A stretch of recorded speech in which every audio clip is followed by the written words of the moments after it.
We're live. Well, thank you, audience of no one, right now.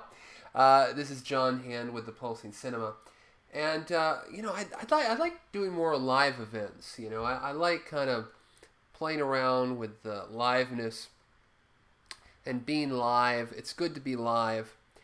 And I always like, well, what can I do live? I mean, there's all the live stuff, Twitch, streaming video games and fucking talking rudeness over other people's videos. I think it's fun. I think it's grand. I think nothing negatively of it, but it's not something I'm into. I'm not going to fucking play a goddamn video game for 5 hours and stream it. But what I do like is I love movies. I love films.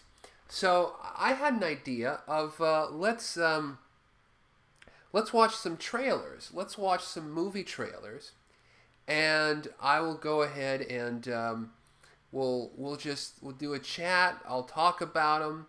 We'll talk about the movies, and it'll all be cool. Everything in the world will be fine. Be gentle with me. I'm still a newbie at the streaming thing. We've done kind of Google Hangout stuff before. I've done Google Hangouts, but I've never done just a streaming video. So we're gonna just play some YouTube trailers. We're gonna play them. It's gonna be fun. You're gonna enjoy it, or else. No, there's a lot of weird movies. We're gonna play just horror and sci-fi and just weirdness. And I'm gonna talk about the movies, and it's gonna be kind of like that Trailers from Hell, where we talk about the movies, and we're gonna riff on the movies and talk about them. But unlike Trailers from Hell, I'm gonna stop and start and go around and just talk about the movies. Okay, so that's what this is. We're gonna start off with the classic early '80s. Slasher movie, nightmares in a damaged brain, aka just simply Nightmare. Directed by Italian director Romano Scavolini, shot in Florida primarily, Florida and New York. It has some nice, beautiful, seamy New York scenes that we all love, and yeah. So let's get this going. This was the famous movie that Tom Savini, claimed that he didn't have anything to do with it, and it was one of those it was the whole controversy of, did Tom Savini do the special effects on this movie or not? This was the movie Nightmare, and let's just go with it. Let's just go with it. The following preview trailer is not suitable for viewing by persons of a nervous disposition. Uh-oh. Switch off your television set immediately unless you are prepared to be really terrified. Unless you are prepared to be really terrified. That doesn't sound very official. Video of the World 2000. Of course, the video, it was released in a big box in the U.S. through Comet Video. Or what was that other big box guy? It wasn't Comet Video. It was somebody else. Anyway, this Video of the World 2000, they released a lot of... They're a European label, and they released a lot of sleazy movies. I think they did release them in the Video 2000 format. Have you guys heard of Video 2000? It was, what was it? Grundig had made that. It was basically like a gigantic... Imagine like an audio cassette that has grown to the size of a VHS, that is like two-sided and has hubs. That was Video 2000. But I think World of Video actually did use it, but anyway. Nightmares in a damaged brain. Prepare yourself. I always loved this for the beginning. most intensely shocking motion picture Remember that? of our time. Slow motion. Scavellini's. Just one word, like Madonna, like Valentino, Scavellini's, Nightmares in a Damaged Brain, the epic Romano Scavolini is like most Italian filmmakers. He takes his films seriously, dude. He takes this. He ain't playing, Jack. This is like, I mean, this is like a third rate, like Friday the 13th, Friday the 13th, Halloween kind of rip off. But the way that this Italian director Scavolini would have you think this is like high art. Picture everyone is talking about. Everyone is talking about. Hello? It does have some good gore Hello, effects. Steve? This scene specifically, where she gets and remember this is how many? This is like a year or two or before. You know, remember Tenebrae, where the guy, you know, Tenebrae, Nightmares. Who knows? This guy was George Baird. He's really funny on the commentary track. Uh-oh. Nightmares in a damaged brain. Kathy? Uh-oh. And remember, it has this twist ending if you ever watched Nightmare. Oh, the little kid. Will surround you. Terra. She's kind of Terra. Pray you survive the night. Oh, I'll definitely pray. Scream. But no one can help you. No. Listen to me, George. It's only a dream, and dreams can't hurt you. Ah! Yeah. Are you there, Oh, shit. George? It's like George, don't hang up. it's like Charlie Sheen at the beginning of Apocalypse Now with Where do you some go? Alka-Seltzer. Uh-oh. There's no place to hide. I love that scene when they were riding their bikes. And they were riding their bikes in Florida. It reminds me of very much of Florida. I'm a Florida boy, and watching movies like Nightmare, and there's another one called Hell's Bloody Acre. It reminds me a lot of my good old halcyon days back in Florida. But I like Texas though. I'm in Texas right now. But it's a rainy night in Austin, Texas, by the way. Whew. Well, I'm north of Austin. Everybody's like, oh, I'm in Austin. I'm not. I'm in Cedar Park. But anyway, let's move on. Enough of the chit chat. And then taking a page out of The Shining. Just kind of gave away the end of the movie, but. Oh God! Dream you can't escape. Alive. Now, Nightmares in a Damaged Brain, when it came out in the UK, it was it was leading the way in the video nasties, which was a phenomenon in the 80s. There was the VHS boom, a lot of these sleazy, low-budget horror movies. These video distributors were putting them out in the UK, and basically the politicians seized on this as a very easy target. They're just some filmmakers, some motherfuckers trying to make some cash. And the guy who distributed Nightmares in a Damaged Brain went to prison. This film. Very few films can say that they've led to actual imprisonment for the people who distributed the films. Scavolini's Nightmares in a Damaged Brain is such a movie. So, but let's move forward. Nightmares in a damaged brain. Oh wow! I think just the original title Nightmare is a lot better, but it's me. We got next. Uh-oh. Dance of the Dwarfs. One of my favorite movies. Watched it many times. Well, not many, but it must have played at least 2 or 3 times on just syndicated local television. Just late at night, did you see this movie? What the fuck was this movie? What the hell was this movie? Well, let's watch it. It's got Peter Fonda and Deborah Raffin. Meet Harry Bedecker, president of Transexec Airlines. Meet Dr. Evelyn Howard. Deborah Raffin. Man, my God.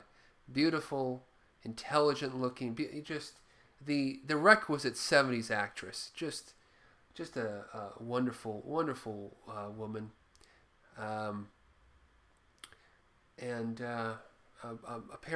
Unfortunately passed away. Maybe about 5 years ago, 10 years ago. Very sad. Your goddamn seatbelt. A lady used to traveling first class. Welcome aboard as they embark on an action-packed adventure. Also known as Jungle Heat, released on the VHS in the U.S. as Jungle Heat, but it was Dance of the Dwarfs on syndicated cable, and when it played in Commander USA's Groovy Movies, it was Dance of the Dwarfs as well. It's on YouTube. Dance of the Dwarfs, the Commander USA version. So if you want to watch it, that's one thing I should do. I should watch Commander USA and just do a live show as well. That'd be fun. Hands off me! Good doctor, skinny ones usually are. There's romance. Sleek, Mr. Bittaker. Spelt, Mr. Bittaker. Streamline, Mr. Bittaker. But not skinny. Evelyn takes direct aim at Harry's drinking problem. Uh-oh. She's a strong-willed woman. What the hell are you doing? Strong-willed woman. Saving you from yourself. I love it. See, the movie is kind of like it's a potpourri. It's a mixed bag. It's like jungle adventure movie. It's like a romantic comedy with Peter Fonda and Deborah Raffin, and they have good chemistry. And Peter Fonda is like the great kind of like jokey drunk, and he's like barbaric. And then Deborah Raffin is like the refined.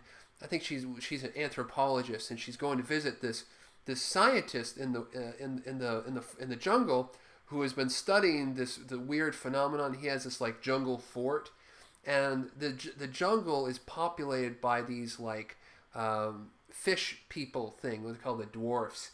And so then there's like so it's a little bit of monsters. It's a little bit of like Creature from the Black Lagoon / Screamers or Island of Fishmen, but it's got this romantic stuff, so it's kind of a nice mix.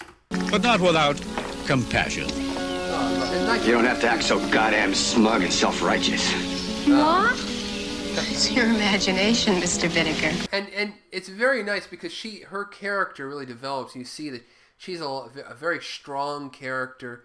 And, because she comes into the film, it's a very, very good, a nice little, cute little relationship. Do have some more coffee? You had some more coffee. Evelyn is looking for the key that will unlock a mysterious riddle. But in her search for the unknown finds her. Uh-oh. It's a monster movie, too. So, it's a nice... Do not open the gate of my liver. Some kind of animal outside. Try to get in. No animal, doctor. Evelyn becomes trapped in a deadly waking nightmare. Uh-oh. See, it's not John Mosley. It's the dude who was in Good Times, the father in Good Times. He plays like this kind of shaman type character. I'm Evelyn Howard. Dr. Evelyn Howard.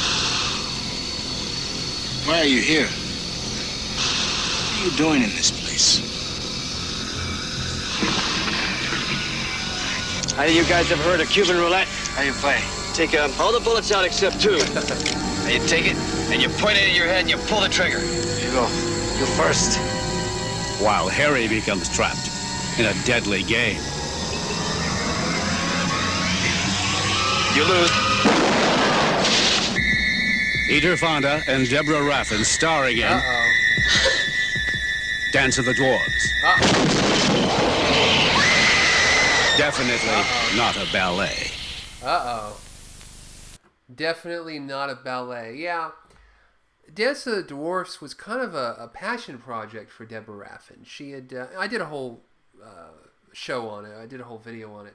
But she had worked on it, I think, with her husband, and got the rights to the book it was based on, made this film, and I don't think it had the impact. I think Dance of the Dwarfs is a really oddball title. You know, you know, it's weird.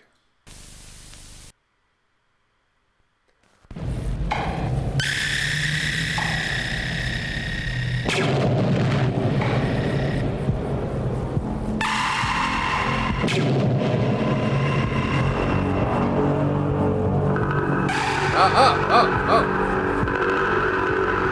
What'd you see?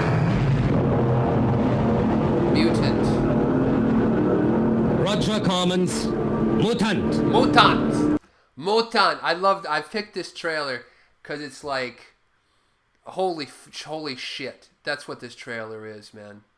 This trailer is off the motherfucking chain. Mutant, aka Forbidden World, Roger Corman movie that was a kind of a ripoff of Alien. You know, he did another Alien ripoff called Galaxy of Terror, but Mutant is my type of movie. It's full of, unlike most Alien type movies, well, I guess not. A lot of them have sex, but this one has some smoking sex scenes, and it's got some great special effects. It's got that weird dude from Repo Man who was also in Dr. Caligari. He was the guy who died of AIDS. It's got some weird motherfucking shit, and it's a real good one. Let's watch some more. This is a German. It seemed to me like it was really popular in Germany. It was out on German DVD, and then Shout Factory released it here. But Das Grauen im All. Das Grauen im All. That's a fucking title. It's Mutant. It's Das Grauen im All. It's fucking Forbidden World.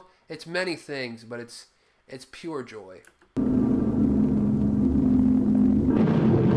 And it's got Jesse Vint in it. I believe the Vint brothers.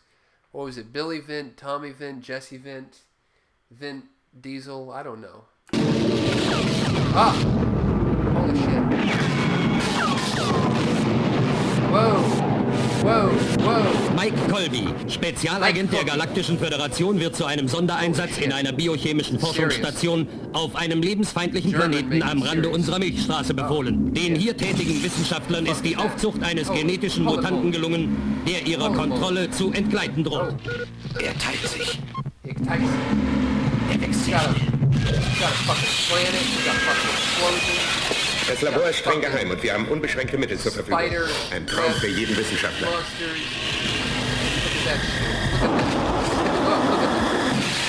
Es ist ein Traum, der zum Albtraum wird.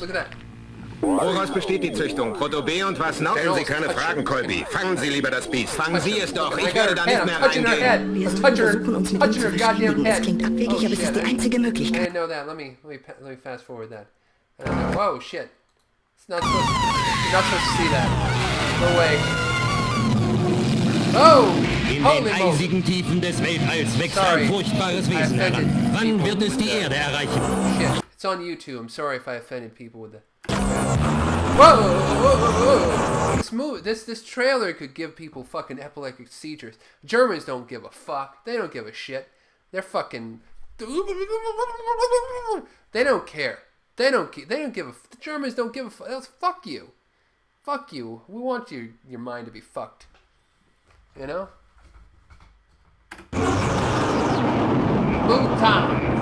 Mutant. Das Grauen im All. But really a good movie. It has a great soundtrack. Not a great soundtrack, but a good soundtrack that's been released on vinyl. So if you get a hipster vinyl, it actually is pretty good. It reminds me of the soundtrack to Combat Shock, American Nightmares. It's very kind of basic, just beats and that's my impression of the Mutant soundtrack. It's good though. In the right mood. I think it's on CD. It's just on the vinyls. Oh, now we're going to one of my trailers that this is when I was a kid. I bought these, or I don't know, or somehow I found them under a rock. These these VHS dubs of stuff like I got Zombie 3, Hard Boiled. This is before Hard Boiled was even out on VHS and Laserdisc in the US. This is like 91, 92. 92. Hard Boiled wasn't even it wasn't even released in 91. But it had all these Japanese trailers. So I put them up on. They were originally on pulsingcinema.com, but this is the Japanese trailer for Inseminoid, which is another Alien ripoff. This one a British Alien ripoff from. It's got Judy Geeson in it.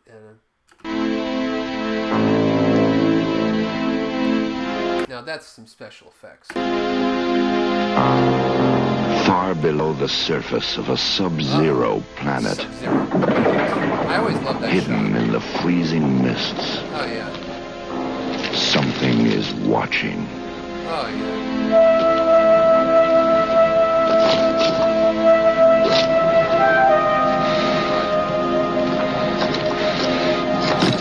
The trail is very. Something is waiting. Breathing quietly in the dark. Biding its time until the right human comes along. And then it will strike. Not just to kill, but to do something far, far worse.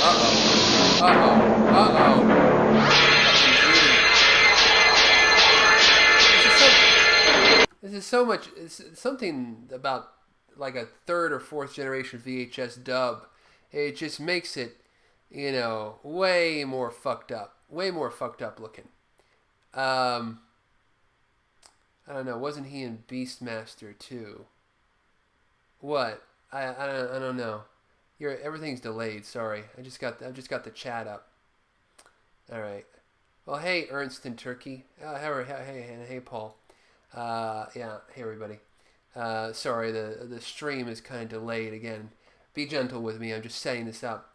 I don't know who is the guy. You mean Jesse Vint? No, I don't know. I'm confused now. I don't know.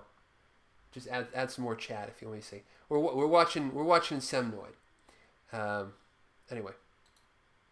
Oh, John Amos. Yeah, he was John Amos. I was about to say John Mosley, but yeah, no, it's John Amos. I'm being put on the spot here. Anyway, we're back to Insemnoid. Oh, I always loved that. Soon she's I always going loved to that be a shot with mother. the shaft of light. Oh man! And it's going to be a very nasty pregnancy.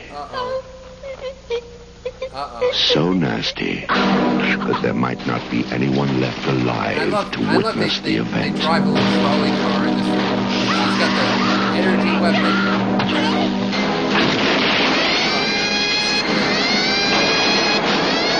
Which will be a pity, because it promises to be a very, very unusual birth.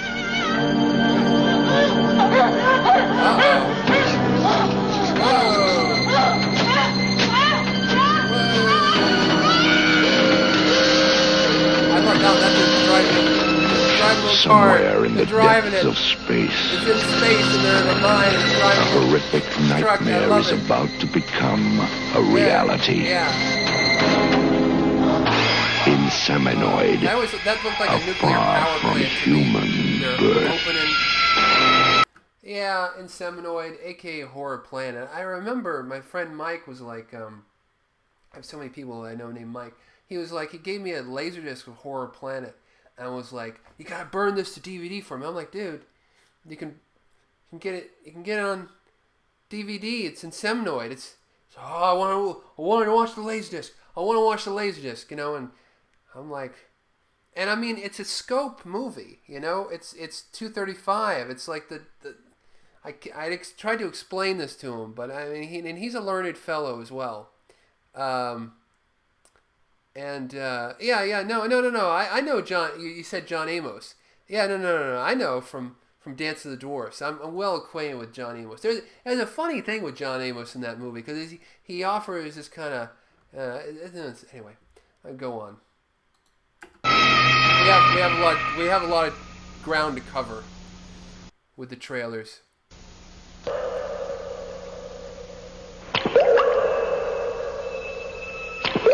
Uh-oh. I always love this beginning.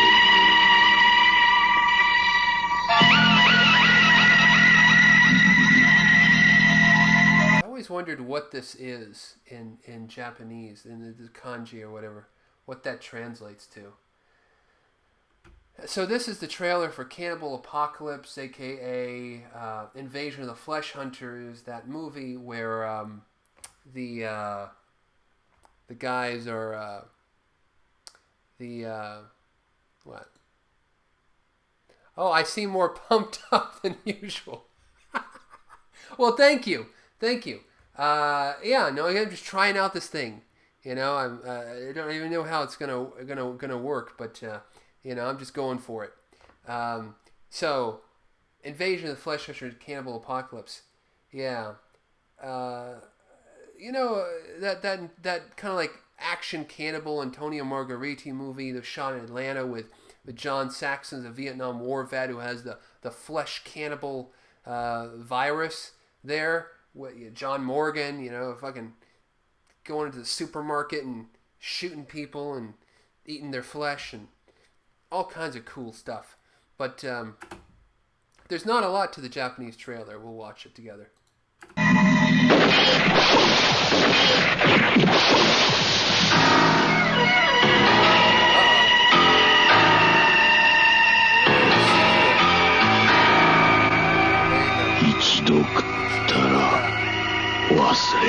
Oh, like the old Pulsing Cinema podcast days. Oh, you know, that's funny. You know, I've always thought about doing some more podcasts and everything. You know, the Pulsing Cinema, I've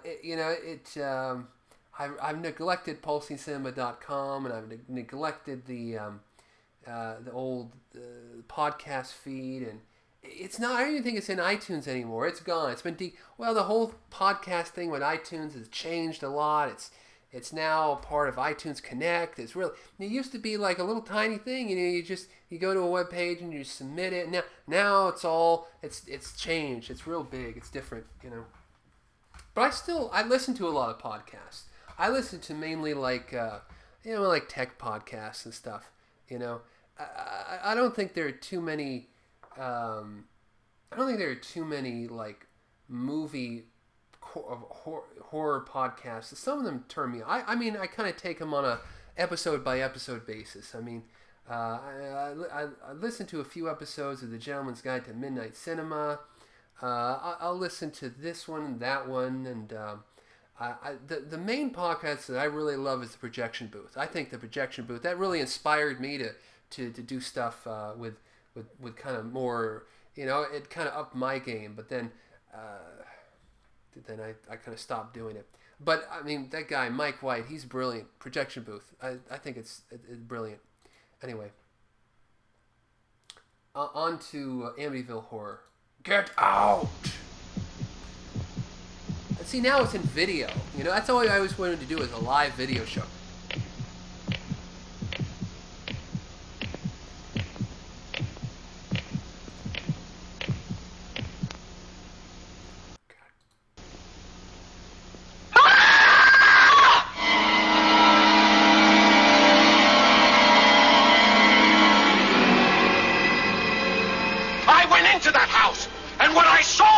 Real. What I felt there was real. And what I heard there was real. Now, gentlemen, I have a family in my parish that's at great risk. She tells me about them. Fucking Rod Steiger, man. The little boy who used to live in my room, He got hurt and Lois died. Laying low in the Amityville house. Uh-oh. Holy moly. Would you please leave that damn fire alone or listen to me? I'm going anywhere. You're the one that wanted a house. This is it, so just shut up. Father, this is Kathy Lutz, and I have to talk to you. The Lutzes. Kathy. Or Jay Anson's fantasy of what the Lutzes could give them, and the whole cooked up Amityville thing. Amityville. Listen to what I'm telling you. Father? Father! Oh, Lord! I beg thee! Give them strength in the name of our Lord! Jesus Christ, Lord! I think the priest was an entirely invented, just totally just out of Jay Anson's imagination, or whoever, the guy who wrote the Amityville horror book. It was just total invention, not based on it. I think there was a priest that came and blessed the place, but I don't know. Anyway, this is a creepy trailer. To me, it's one of the creepiest like Japanese trailers that I've seen. I love Margot Kidder. I love James Brolin. I really love Margot Kidder. She was great in another movie in the 70s. Of course, not Superman, but The Reincarnation of Peter Proud. I wish I'd found a trailer and put that in. I may do that.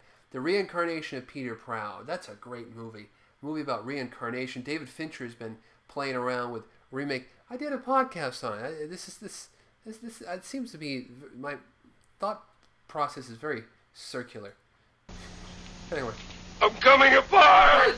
Oh, Mother of God, I'm coming apart! Oh, another movie that's great with James Brolin is Night of the Juggler. It's a great like New York kidnapping movie. Oh, great. It played in 35mm here in Austin, maybe 9 or 10 months ago, and I'm still kicking myself for not going to see it. And also played in New York, in the Draft House in New York. They brought the print up there too. Oh, but I watched it on VHS. Great. And the Flies. Steiger. Uh-oh.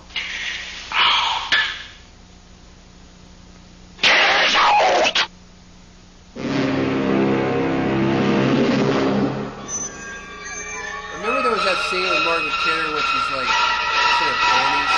It was very alluring. It was a PG-13 film, you know. But it had the darkness and the light, a perfect family going to this house.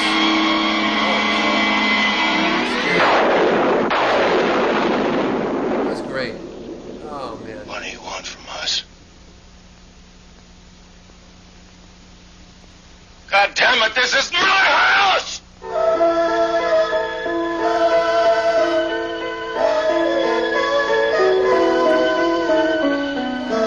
Oh, Shin Godzilla. Oh yeah. No, I definitely agree. I loved it too, and I agree. The subtitles. Yeah, I think that guy. What is his name? The guy, Neon Evangelion guy, the writer of the thing, the creator of Shin Godzilla. I think that's his thing. He has his fetishistic attitude toward all the subtitles, but after a while you just kind of ignore it and you just kind of go with it. But I think it worked. I could watch it again though and really, zero in. It didn't take away from my enjoyment of the film, and I think it probably didn't take away from your enjoyment of the film either. The fact you just kind of went with it after a while. Okay, this is a cabinet head ambassador, blah blah blah blah. Blah. B-52 bomber, blah blah blah. You just went with it. So it's good. So.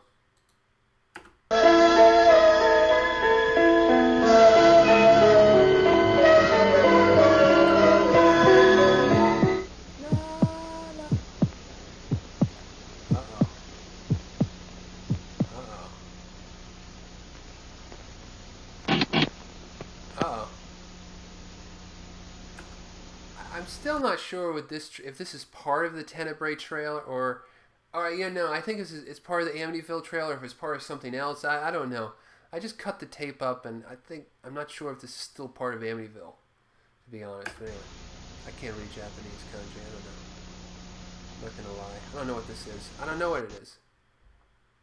Dead and Buried. What is it? What you doing in here, little man? No, what are you doing, little man? Uh-oh.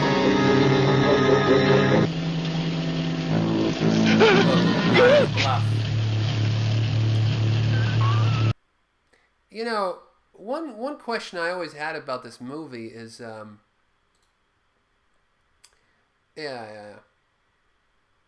one question, I was just reading your thing about the subtitles. Yeah, I agree. It says it was co-written by, Dan O'Bannon and Ron Shuzet. Did they really write it?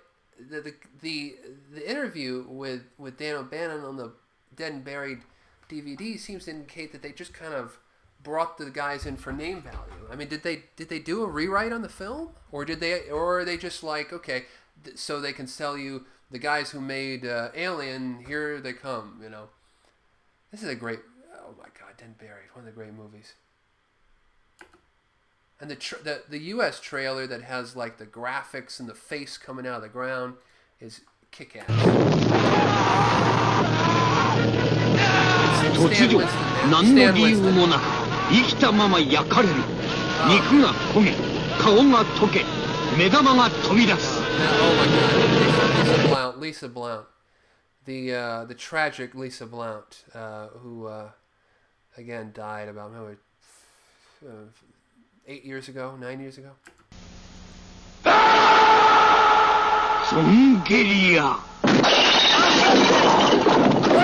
Welcome to Potter's Bluff.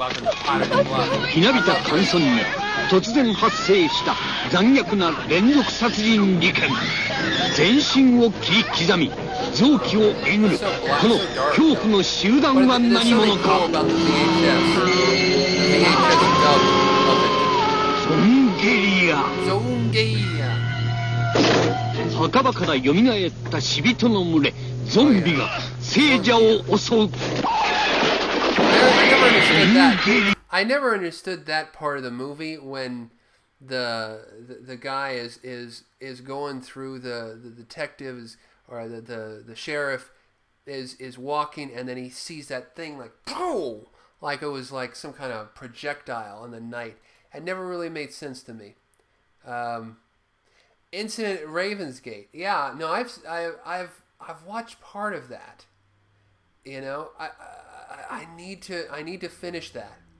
Yeah, Incident at Ravensgate was a cool movie. I need to. It brought me back, cause it's the guy who directed Bad Boy Bubby. Oh man, thank you for bringing that up. I need to finish that. I need to watch it because it started on many years ago, and so gay. Great. Melody Anderson too. Yeah. Oh, Stan Winston, the brilliance of Stan Winston.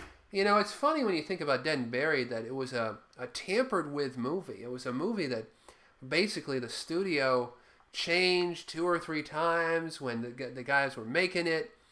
And Gary Sherman, the director, has these very, very stylized movies. You've ever seen his first movie he made in Europe called Deathline, also known as Raw Meat. It's very stylized, and he has very, very specific ideas of what he does with the camera and everything. So I mean, it's amazing to think of how tampered with this film is, and yet how good it turned out. It turned out good. I don't even think Gary Sherman's original vision would have been as good as well, who knows? We never know. And the special effects by Stan Winston, especially this scene with this, with reconstructing Lisa Marie's face, are peerless. They're incredible, and that's of course Stan Winston's hands or something. And or no, right? It is. I don't know. I forgot.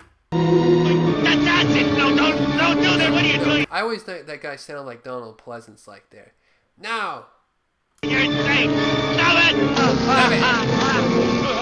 それを拒むことはできない。ソンゲリア。Also, you have pork chops. 空前のショックドキュマ。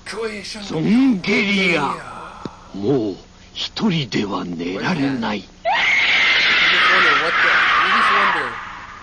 I just wonder what those dudes are talking about. What those Japanese announcers, the big voice Japanese announcers,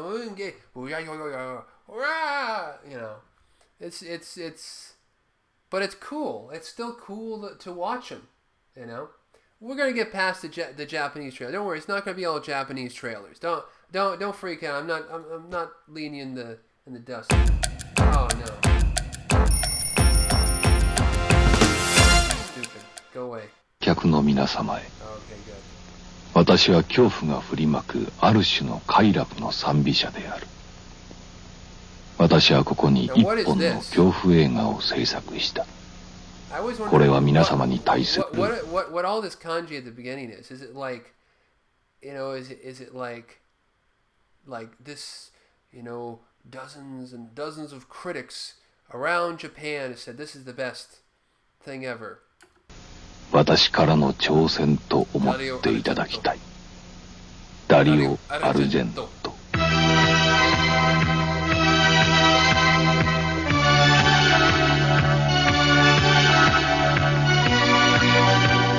Kylie Minogue, Take Me Tonight. This was a song that was put at the credits. It definitely changes the words, the lack of understanding. No, I agree, but I think you have to understand that I love this Take Me Tonight. I think it's the perfect end credit song for Tenebrae. I think the end credit song that Dario Argento likes. I think Take Me Tonight is just perfect. It's beautiful. It's perfect. And this trailer is my favorite trailer for Tenebrae. It sells the shit out of this motherfucking movie. It sells the shit out of this movie, and it's great. There's a really high quality version of it on the Tenebrae Blu-ray that I would go and get, but I'm too lazy to get. And it's on YouTube, I think. But I think I had the first Tenebrae trailer, a low quality.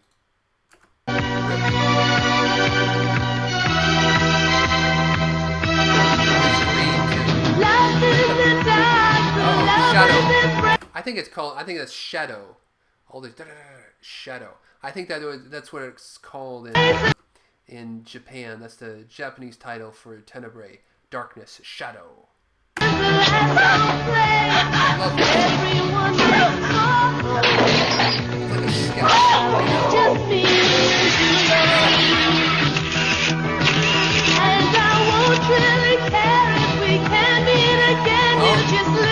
Remember, it's just like in Nightmare, he's about to lean down and the killer's behind him. Spoiler. I love that shot. That's one of my favorite shots, like maybe in any film, when the girl goes in the kiss and it just moves dynamic. Oh my god. Oh god. Daria Nicolai, very poorly wardrobed in this movie, though. What the fuck was going on with that jumpsuit?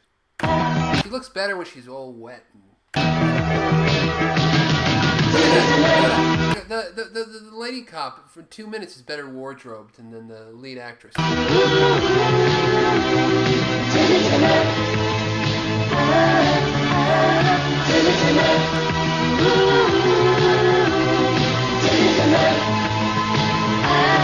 I think, yeah.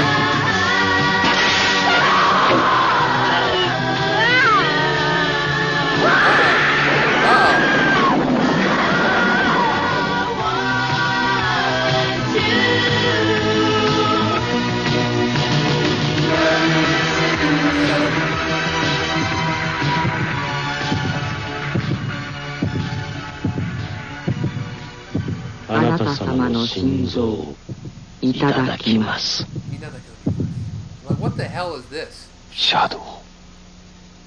Oh, great. Shadow is great. Yeah, no.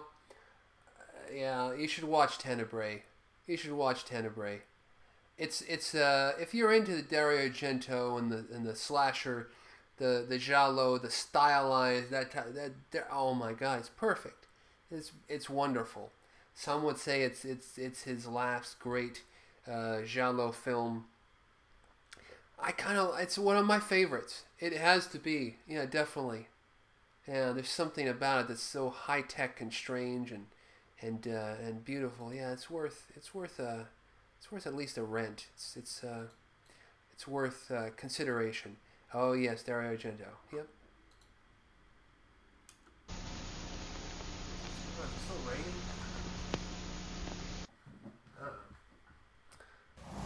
Oh. Yeah, you're back again. Uh-oh. この町に近づいてはいけない。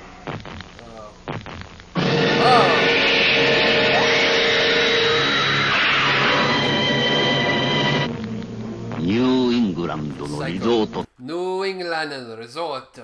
I love this. This to me, this guy very, very descriptive. I have no idea what the fuck he's talking about. He's gonna be very descriptive. Salem's Lot is one of the scariest movies. It was back in the 70s when television horror was like flipping the grid and really producing some great stuff. I mean, great movies. You know, just movies that like, you know, Don't Be Afraid of the Dark, and this film, Dark Knight of the Scarecrow, and stuff like Salem's Lot that was like playing in Europe. It's theatrical movies, great movies. It's one of Tobe Hooper's probably best films. One of the new Blu-ray is incredible, by the way. セーラムズロットで起こった身の毛もよだつ怪奇な出来事。Look at that. What the fuck is that? 死んだ人間が墓から飛び出し襲ってくる。Oh no, yeah. Tenebrae is not a supernatural film. Yeah. Tenebrae is a supernatural. It's just a stalker film. Yeah. Oh yeah. 吸血ゾンビかドラキュラか。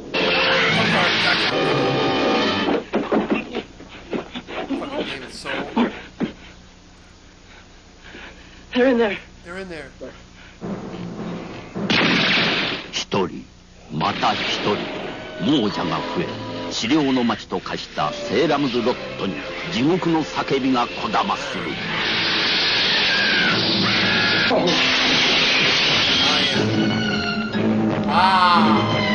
There it is. そして今、恐怖と戦慄に満ちた戦いが始まる。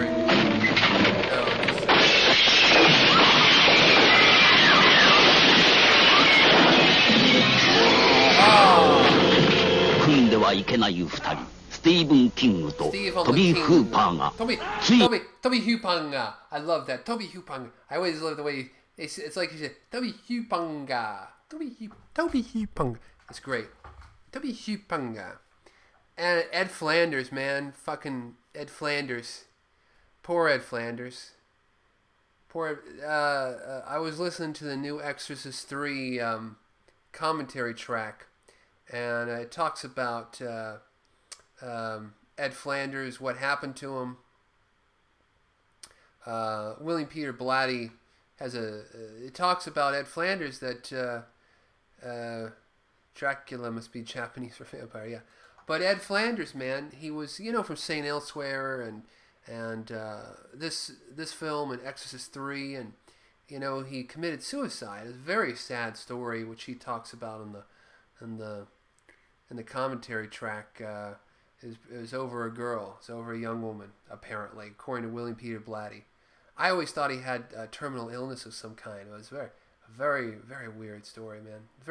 He seemed like a high-strung character. He's as high-strung, I think, as George C. Scott or Rod Steiger or any of them. There's something, and he imbues his performance with this, this kind of resonant. He has a cool energy, Ed Flanders, brilliant actor. 世にもおぞましい映画を作った資料伝説。資料伝説。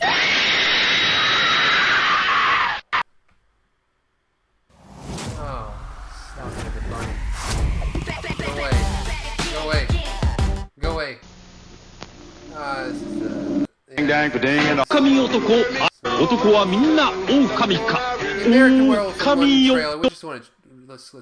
Now, okay, this is my jam, Popcorn. Popcorn was a movie that it was an independent slasher movie from the early 90s with starring Jill Schoelen and this trailer or something like it, I saw it late night on MTV. You guys remember watching MTV late at night? Oh yeah, I agree. Stephen King marathon any time of the year. But late night MTV, what is it? It's 1990, 91.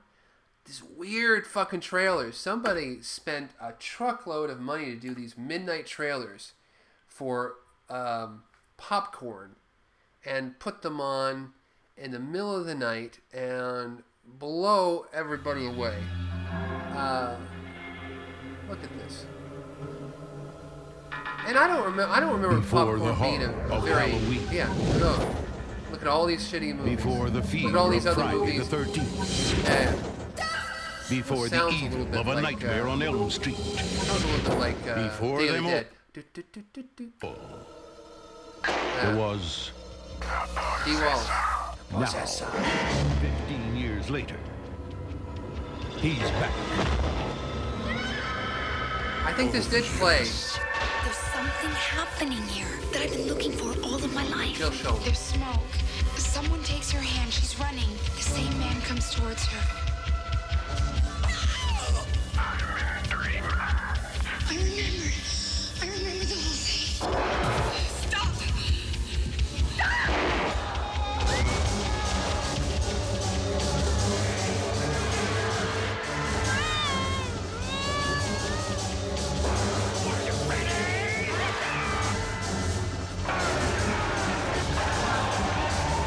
You know, the trailer makes it look so good, but I don't remember this movie being very good. I mean, I watched it on VHS. I mean, like I couldn't see it when it came out to the theater, so I was like, "Come on, I gotta watch this," and I saw it and I was disappointed. The trailer looks so good, but it's yeah. Dawn of the Dead. Yeah, Dawn of the Dead, man. Yeah, see, Dawn of the Dead and Salem's Lot, they're a little bit before my time, really. Just a little bit. Because I was born in 1979. Popcorn was kind of when I was at the young, impressionable mind screw age watching these movies. 10 or 12 years old. On the TVs. Uh-oh.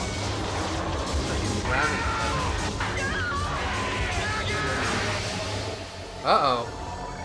It's fucking Dark Man over there. Whoa! In a box. Rated R. Buy a bag. Go home. February 1st. At theaters Joe Zaza did it. Mark. Who is that? Theaters everywhere. Mark. Directed by Mark Harrier, a.k.a. Alan Ormsby, Bob Clark.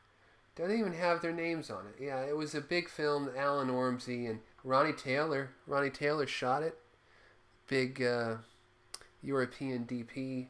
It was shot in Jamaica for tax purposes, but they didn't get the tax purposes, so it was a waste of.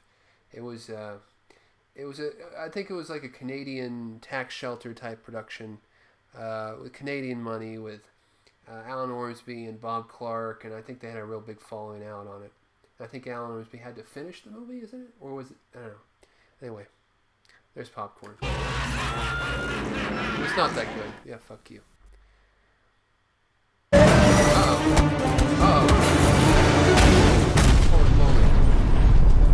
Checking into the penthouse. The name's Hunter. think we'll skip this. Future World. Okay, TCM. There you go.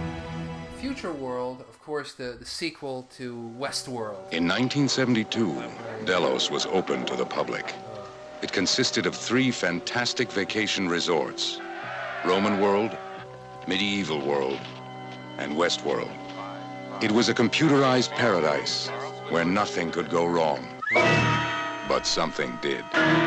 James Brolin. Now, in 1976, Delos is about to reopen. We have invested more than $1.5 billion to rebuild our equipment. Its problems have been corrected.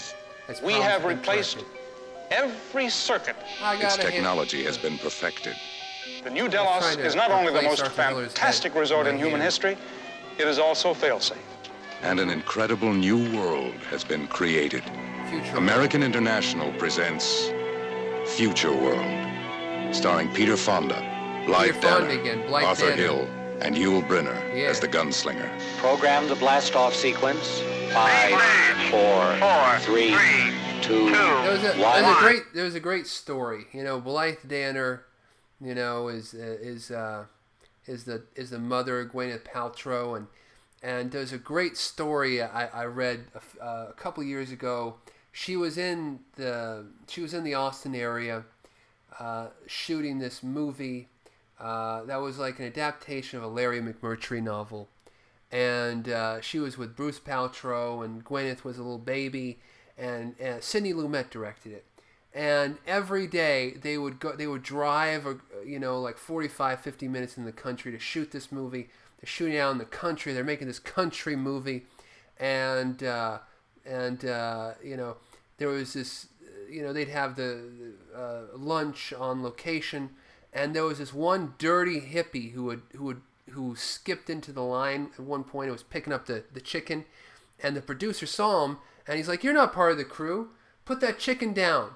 No, you can't eat. You can't eat." And the guy, who was the guy? Toby Hooper was the director, now, who the fuck remembers the Blythe Danner Sidney Lumet movie they shot in the Austin area? They remember the Texas Chainsaw Massacre. So fuck Blythe Danner, and fuck Bruce Paltrow, and fuck you. So there you go. That's story time with John Hamm.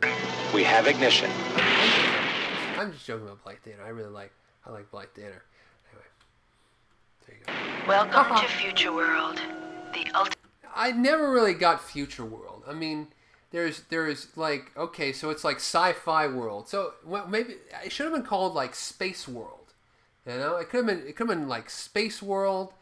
You know, I don't know, but it has Angel in it from Rockford Files. It's got fucking Yule showing up in a dream love sequence. It's got fucking Arthur. It's got fucking Peter Fonda and Blythe Danner. I'm using a lot of F words. Ultimate vacation resort, fully programmed for your pleasure. Where for only $1,200 per day, you can experience anything you can imagine. Rock and Sock and Robots is real. And a few things you can't. My night. Yeah, you can't. Chess in the real world, you can't do. Night to your pawn. Oh wow. Prepare the Martian ski sequence for 5 guests and return power to grid 3. Future World, where every day is an exciting new adventure, where your fantasies become reality, where highly sophisticated technician, maintenance, and 7 series robots work together to make your wildest dreams come true. Take us both. You can take risks, face danger, you know, defy death, all in complete comfort and total safety. Safety. Rocker File, Angel. You will never harm Delos. They're duplicates. You will do what Delos instructs you to do. They're created. I forgot his name. Now, I mean, the movie has some good special effects. It's got the scenes with the guys' heads coming off, but this is a movie that I first watched on TV. It was like a TBS afternoon movie. If you were a kid watching, or a young person watching cable in the 80s and 90s, you had the Turner Broadcasting System, TBS, where they play these movies in the afternoon. They play Land of the Lost. They'd play, Land of the Giants, not Land of the Lost, Land of the Giants, and Lost in Space, and all those Irwin Allen, all that shit, Gilligan's Island, and all the rest. And they would play movies. They'd play the Planet of the Apes films. They'd play. I wasn't that impressed with Future World. I don't know. Have you guys ever seen it? Yeah. And Future World. Not too crazy about it. It was okay. The new Westworld series is blowing me away though. Every episode is like whoa. I don't know. New people. See, I just put this video in here to rant. Angel from Rockford Files. I don't give a fuck about it. American International. I wonder what the business behind that was, going from MGM to AIP.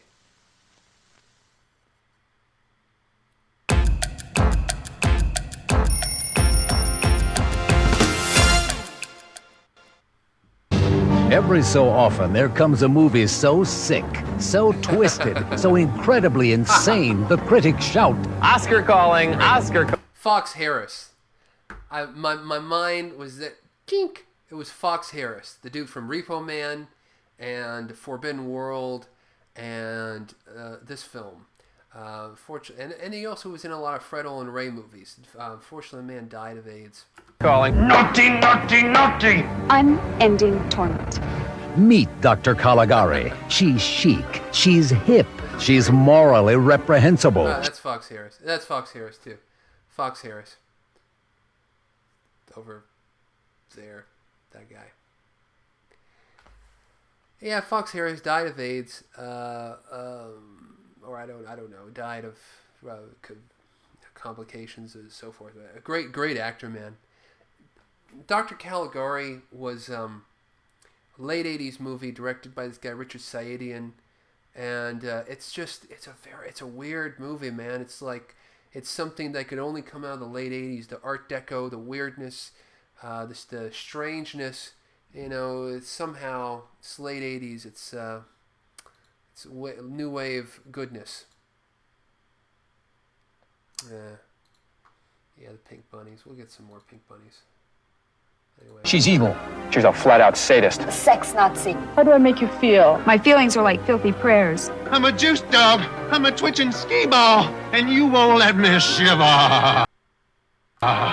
Enter her asylum where the erotic meets the psychotic. Bon appetit. She's the granddaughter of the infamous Dr. Caligari. To her, your brain's an open house. You've got to learn to just say yes. The critics cheered when Dr. Caligari took the midnight movie circuit by storm. Perhaps I should prescribe a sedative for you.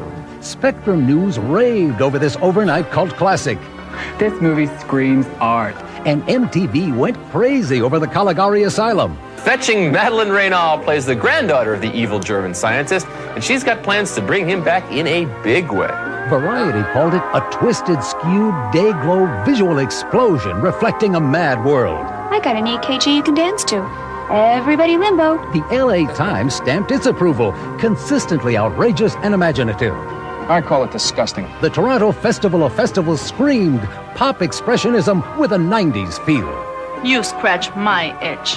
Dr. Caligari scored 3.5 stars from the Seattle Times, who praised it for a winning combination of nightmare and wit. Get a grip. The Arizona State Press gave it an A, and the Toronto Globe and Mail recommended it as sexy, surrealistic, and outrageous. I'm on a radiation vacation, soaking up the gammas. Dan Pearson of The New City described it perfectly as terminally hip. Funny thing about desire, if it's not crude, it's not pure. On college campuses, she's the new homecoming queen. She's got style, she's got class, she's got people talking everywhere. Excitement's the essence of life. When it's over, you're dead.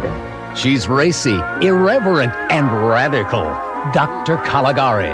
The twisted passions of the Rocky Horror Picture Show, the all-consuming hunger of eating Raoul, and the outrageous excess of pink flamingos. Describe. Oh no, this is better than Rocky Horror. This is a brilliant piece of cinema. Your life in 3 words or less. She's the surrealistic psychiatrist with the totally camp couch, Dr. Caligari. She's got the cure for midnight madness. Surprise! Oh. Okay. No, let's talk about Caligari. Oh my God. Caligari. I love it. The movie is like you can only take a little bit of it at a time. It's so insane. It was made by this guy Richard Sayedian, who was like, he was doing porno movies. He had this very strong visual sense. He I think he had something to do with Mexican radio, that music video. And it's a shame that there's not a really good version of Dr. Caligari available that you can buy. It came out on VHS and then Laserdisc, and then it was released on DVD by the VCX or VCA, I believe it's VCA, the porno company. But I think it's just a transfer of the DVD. I mean, the transfer of the Laserdisc. And then about 4 or 5 months ago here in Austin, they played it. They played what was supposedly a digital restoration of Dr. Caligari, but I think it was just the same transfer from the fucking Laserdisc. So I don't know what's going on. Oh, the Communion does. There you go. #1 controversial.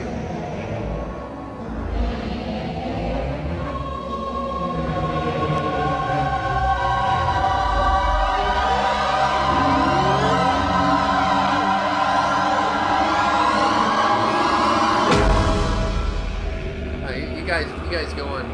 Talk amongst yourself.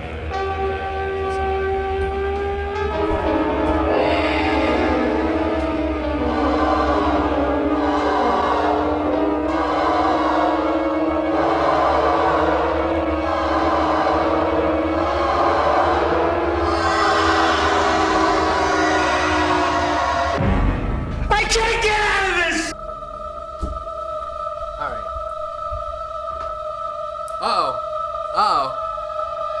Uh-oh. What's going on? It wasn't a dream. There's a group that meets. Group? People who've seen the same sort of things you have. Which group of aliens abducted you? Bob, we are not victims. What? We are... What is the almost... Really? No. I didn't need a bathroom break. I was just going to get the phone. No, I'm right here. Really, it was in. Huh. I don't know. This is another thing where the trailer makes this movie out to be some, whoa, you know. The movie was a bit of a snoozer, you know. You go there to see the fucking aliens, and you get like. Like 90 minutes of watching Christopher Walken do some wacky stuff, which I think is cool, is good, and Christopher Walken is an interesting actor, and I think he's really able to externalize, you know, what's going on with this guy. So he's able to emotionally externalize it, and at least Strieber. Oh, really?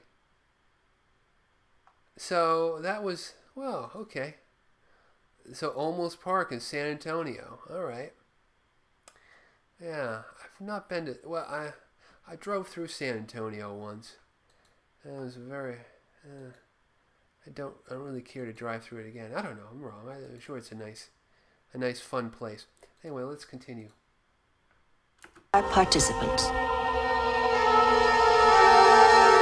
I remember I always saw the book when I was a little kid. I saw it in like the drugstore. I was like, holy shit. Read a little bit of it. I don't recall them. It scared the shit out of me as a kid because I was like, this is real. This really happened. You know. Being human. I've got to go! My baby's screaming!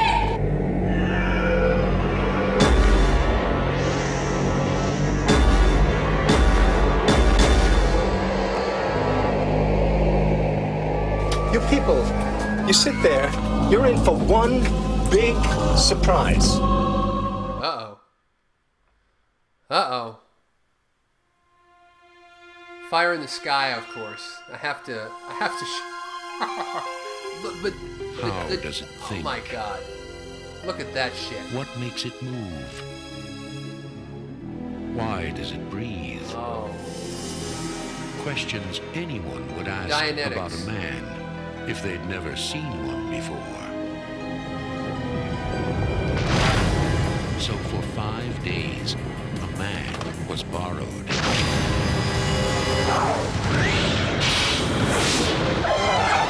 The story that Travis Walton and 5 other witnesses told was so unbelievable, so unimaginable, that it has become the most famous case of UFO abduction ever reported.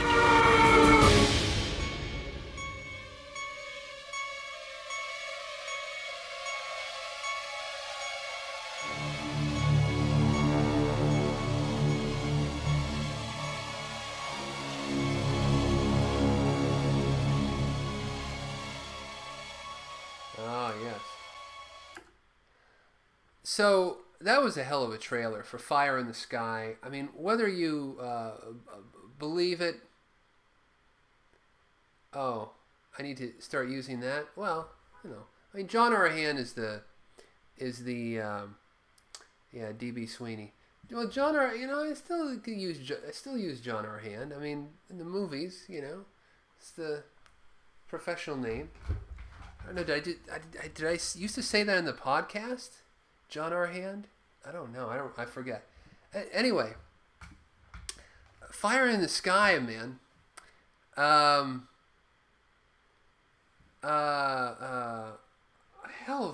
of a movie. I mean, whether you agree, yeah, no. So,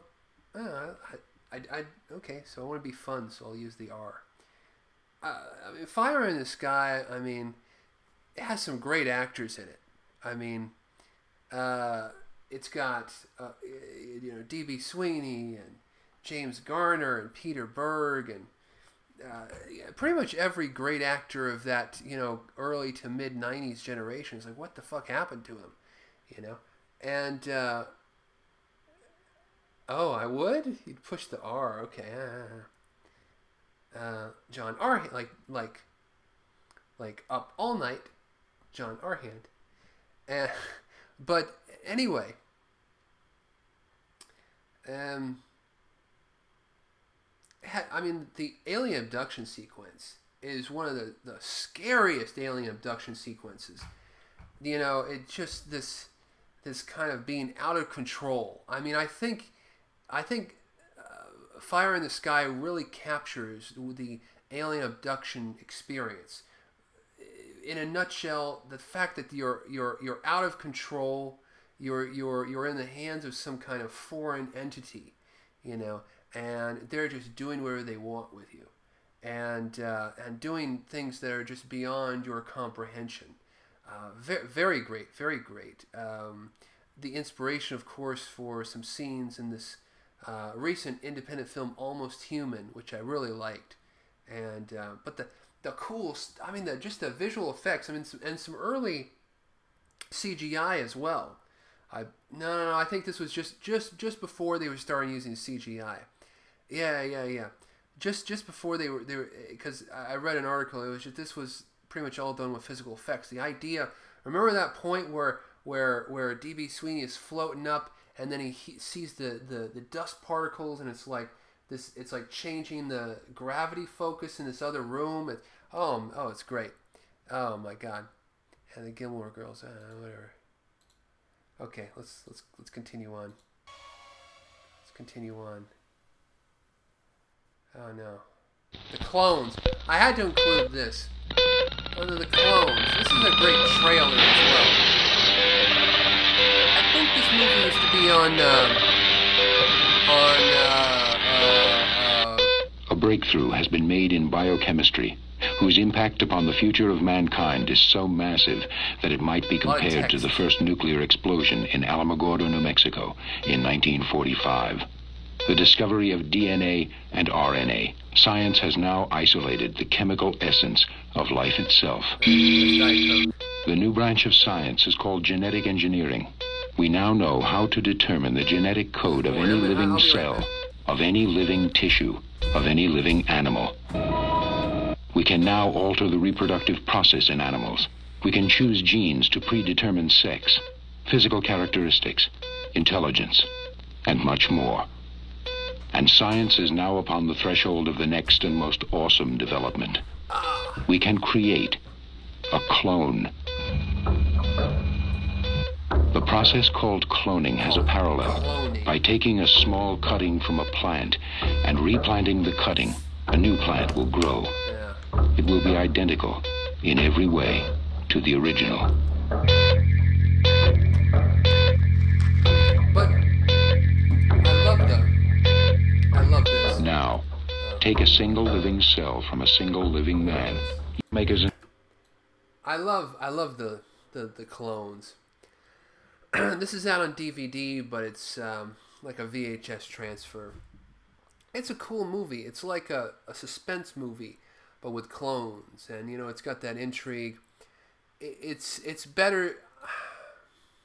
I would say it's better than the Clonus horror. The Clonus horror.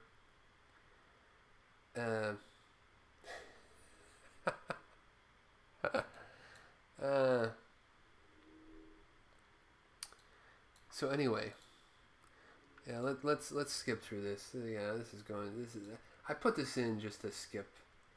Yeah, there's not much going on here. Look, there's guys and this clones. I love the poster though. Oh, that's good. Ooh. The dock.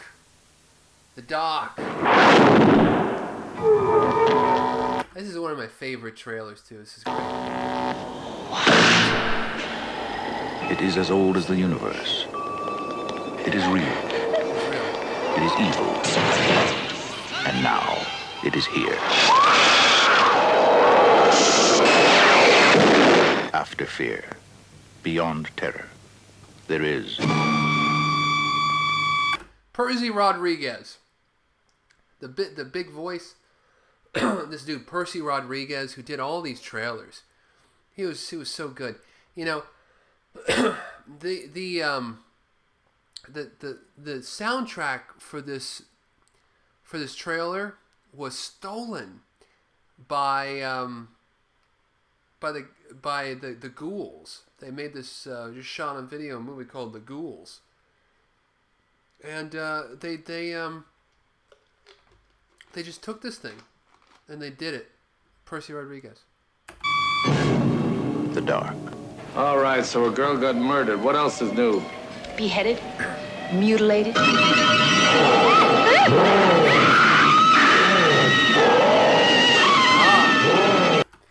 This was a movie that Tobe Hooper started or shot like a week on it, or was fired or quit just right when it started shooting.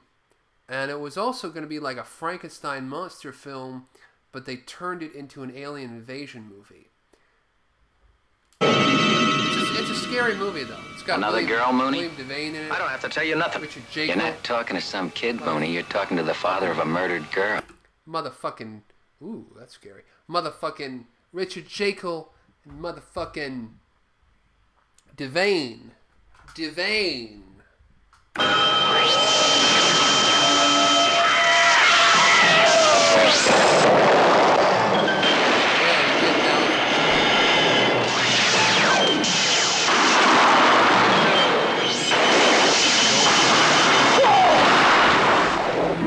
William Devane. Kathy Lee Crosby. Ta-damn. Richard Jacob. Ta-damn. Keenan Wynn. Ta-da-da-da-da. And a monster with green eyes. The dark. FBI. Ed Montoro. Remember that was a dude. He was getting divorced, and he just fucking disappeared with all the money from his company, and they never fucking found the motherfucker. Ed Montoro and FBI. So that's the story of that's my story. That's the story of FBI that I have for you. It's not my story, but it's FBI's story that I imparted. Hence, I said it's my story that I can tell about FBI. Anyway, we're watching Laser Blast. Laser motherfucking blast! Oh. Stop motion.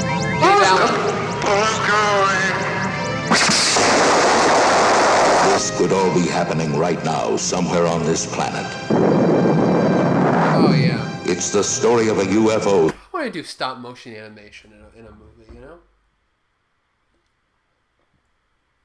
I want to do stop motion. This is so badass, you know? Fucking Laser Blast. This is a great movie. I want to make movies like Laser Blast. I just made a vampire movie called Forest of the Vampire, which is very traditional, but it has no stop motion animation in it. But it is a very traditional film. It's hopefully coming out very soon in 2017. That has landed and visitors from a galaxy light years away.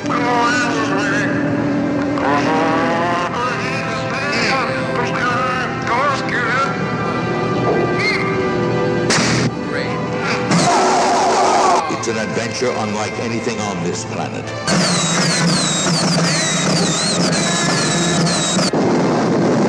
A weapon that might belong to us in the future, but is here now. Laser Blast. It's the story of the boy who found it and the girl who tried to help him. The late great Cheryl Rainbow Smith. A young woman who was in this film, was in Lamora, was in Cinderella. Yeah, she was in Charles Band's Cinderella movie as well. This movie is directed by the great B-movie horror director Charles Band. And what about the lump on your... Oh, look at that. Beauty shot. Cheryl Rainbow Smith. Poor girl. She died of hepatitis. Chest. And a world that tried to take it away. They didn't know I noticed. The town sealed off. Isn't Roddy McDowall in this film? I think he is. Doesn't he play like a doctor? Anyway, fucking A. Let's keep watching it. Sorry to interrupt. No news leaks. No news period. Laser Blast. Motherfucking Laser Blast! Blow your mind. Blow your mind. What the fuck? Laser motherfucking blast. It'll blow your mind. Exactly. This is fun. Okay, I gotta put in Exorcist the Heretic because this is just... You know, I've never been able to make it through this entire movie. Well, I did watch it one time when it was in television. It was on a cable channel, and the cable channel was scrambled. It was in the 80s when you had analog cable that was like scrambled, but you could kind of squint and watch it, and the audio was kind of clean. So I listened to the audio, and it was like really involving. And then years later, I tried to watch this on Joe Bob's TNT show, Monster Vision, and then I have it on DVD. I can't make it through the movie. God damn it! But the trailer is so good. The trailer makes it look like the best motherfucking movie ever made. 4 years ago, The Exorcist shocked the world. Now Warner Brothers fucks it all up by making one of the shittiest movie ever made. They didn't have just a movie. They didn't just have a hit. They didn't just have a Superman or a Star Wars or a close... They had a motherfucking phenomenon. They had people believe this shit. People actually believe this shit. This Exorcist touches the core of their very being, you know? That demons and the devil and heaven is fucking real. And William Peter Blatty and Toby... And I was about to say Toby Hooper. That would be interesting, a Toby Hooper version of Exorcist. Now, William Peter Blatty and Friedkin were able to tap into this, and they fucked it up. John Borman. The struggle between good and evil goes on. Exorcist 2, The Heretic. Magic and Ecstasy. This is one of the great Ennio Morricone tracks. soundtrack.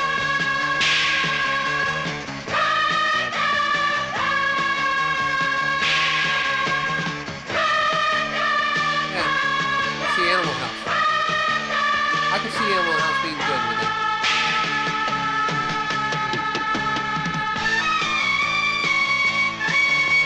See, I can never get. I mean, the thing is, the original Exorcist was grounded in such realism, and then the whole concept of being able to enter people's dreams with the fucking probes, it never made any sense. It was just such a sci-fi movie concept that I'm like, oh, hold on, this is supposed to be real, and it was very. It just every time I watch it, it's like.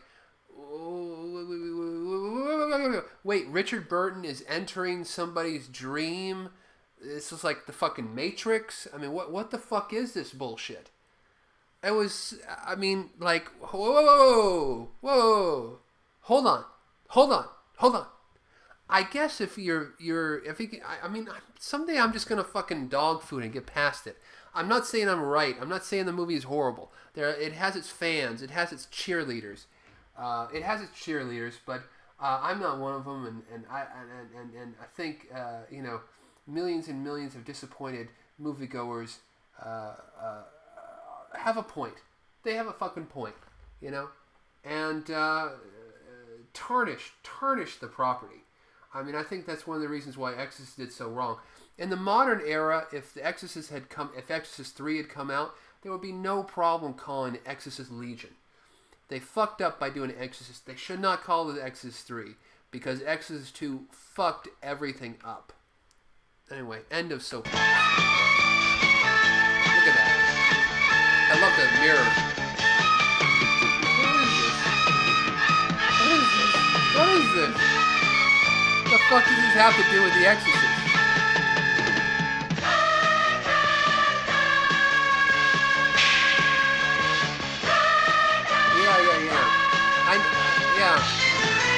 Yeah, you brought that up on the other live show about how Exorcist 3 was one of Dahmer's favorites, and I thank you because I'd forgotten to mention that. Yeah, man, Jeffrey Dahmer would I've seen interviews with people who said he would watch The Exorcist 3 and he would just like get vibrate and angry, and he got the yellow eyes. Apparently, he got yellow contact lenses.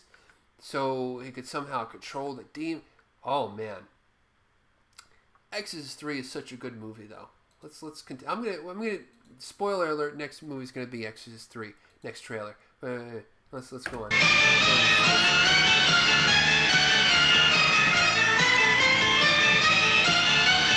Get out! Get out of the movie theater. Don't watch this. Get the fuck out of the movie theater. Linda Blair, Richard Burton, Louise Fletcher, Max von Sydow, James Earl Jones, Exorcist 2, The Heretic,